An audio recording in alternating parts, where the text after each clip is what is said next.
એક એક ગુણ ને એક એક ધર્મમાં અનંતી અંતિ નયો એક એકમાં વ્યાપે છે. આ ક્યાં વાણિયાને નવરાશ મળે હે?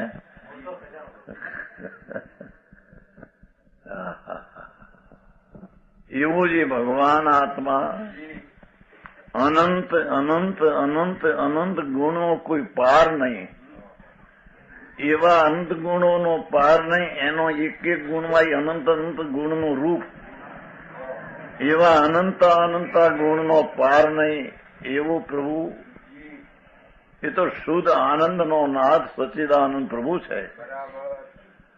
એની અવસ્થા, એની દશા તો અતિન્દ્રિય આનંદનો સ્વાદ આવે અને અતિન્દ્રિય જ્ઞાનનું જ્ઞાન થાય, તે તેની દશા છે.